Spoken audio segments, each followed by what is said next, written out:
শিক্ষাবিহীন জীবন মেরুদণ্ডহীন। শিক্ষা না থাকলে সোজা হয়ে দাঁড়ানোটা প্রায় অসম্ভব হয়। মনে রাখতে হবে, প্রতিটা কষ্ট মানুষকে শিক্ষা দেয়, আর প্রতিটা শিক্ষাই আমাদেরকে বদলে দেয়। কিছু আঘাত আসলে দেখা যায় না, কিন্তু আঘাতগুলো মস্তিষ্কেই বেঁচে থাকে।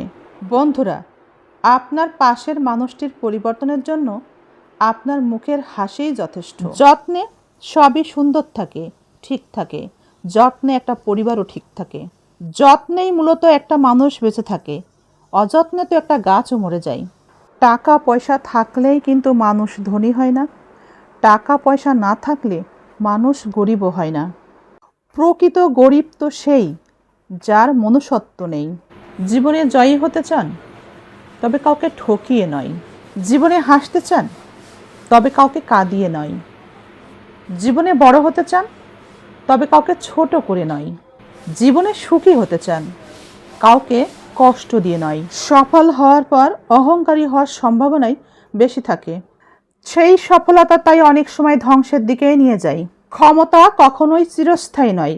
ইতিহাস থেকে এটাই শিক্ষা নেওয়া উচিত। কোনো কিছু পাওয়ার পর তাই অহংকারকে বর্জন করুন। বেকার ছেলেটি বোঝে জীবনের টাকার কত গুরুত্ব। একজন শিক্ষিত ছেলের উপর পরিবারের দায়িত্ব যখন এসে পড়ে, তখন সেই ছেলেটিও বোঝে টাকা ছাড়া জীবনে কিচ্ছু হয় না, আর এই টাকা উপার্জন করা কতটা কঠিন।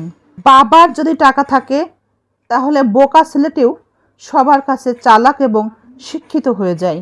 আর টাকা উপার্জন করতে না পারা ছেলেটি শিক্ষিত হলেও বোকা এবং অশিক্ষিত হয়ে যায়।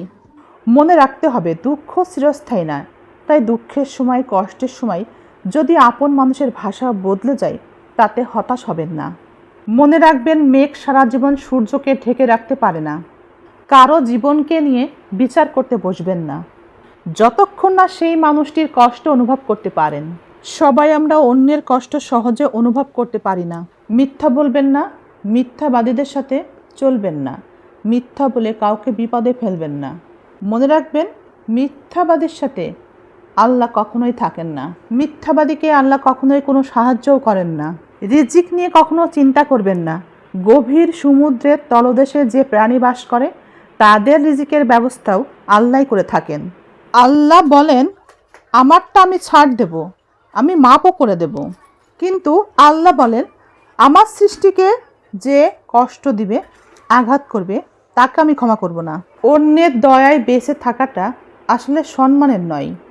আপনি যখন আপনার ইচ্ছা শক্তি এবং স্বপ্নকে খুব বেশি গুরুত্ব দিবেন, তখন অন্যের অকল্যাণ ছাড়াই পরিস্থিতি বদলে যাবে।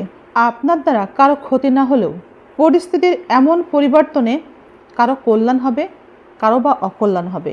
নিজের জীবনকে এবং নিজের পরিবারকে যদি শেষ করতে চান, তবে একজন ভুল মানুষের সাথেই সম্পর্ক করুন।